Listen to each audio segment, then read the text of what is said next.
Salam jumpa kembali dengan saya, Bung Nus, dalam program Nushuk, ngobrol hukum bareng Nusmeo.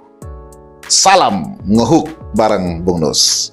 Hari ini secara khusus, saya akan membahas terkait dengan adanya pertanyaan dari salah satu follower saya yang bertanya tentang Miranda Prinsip atau prinsip Miranda Rules dalam konteks hukum acara pidana di Indonesia.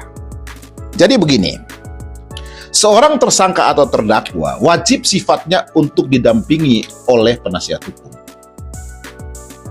Jika dalam proses hukum yang dialami oleh seorang tersangka atau terdakwa, dia tidak didampingi oleh penasihat hukum, maka aturan yang diatur dalam Kitab Undang-Undang Hukum Acara Pidana, khususnya pasal 56, mengatur bahwa jika tidak didampingi, maka semua proses hukum yang dijalani oleh seorang tersangka atau terdakwa akan dinyatakan batal demi hukum atau gugur dengan sendirinya. Miranda Prinsip atau Miranda Rule itu merupakan hak-hak konstitusi yang diberikan kepada tersangka atau terdakwa, meliputi hak untuk menjawab pertanyaan dari pejabat atau penegak hukum manapun yang ada di Republik ini. Dan ini berkaitan erat dengan proses peradilan pidana dari seorang yang sedang berhadapan dengan hukum. Dan yang penting adalah, di dalam Miranda Rule atau Miranda Prinsip ini, seorang tersangka atau terdakwa wajib sifatnya untuk didampingi oleh penasihat hukum atau seorang advokat, dimulai dari proses penyelidikan, proses penyidikan, dan semua tingkat proses yang ada di kepolisian dan yang ada di peradilan.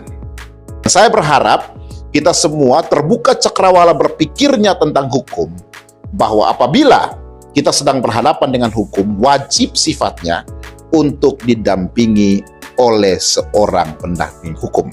Sebab jika tidak, maka semua produk hukum yang dihasilkan akan cacat hukum dan seharusnya batal demi hukum. Jika Bapak, Ibu, Saudara, rekan-rekan insan hukum sekalian membutuhkan layanan konsultasi hukum atau pendampingan hukum, atau jika rekan-rekan sekalian ingin bertanya dan membutuhkan jawaban dari saya, maka Nushuk, ngehuk bareng Nusmeo, akan memaksimalkan semua kemampuan pendidikan hukum yang saya miliki untuk mendampingi, memberikan konsultasi, dan menjawab pertanyaan rekan-rekan sekalian. Caranya bagaimana? Caranya silakan menghubungi nomor handphone yang tertera di dalam klip video yang saya buat hari ini. Sampai jumpa pada episode Nushuk berikutnya, ngobrol hukum bareng Nusmeo. Salam ngehuk bareng Nusmeo.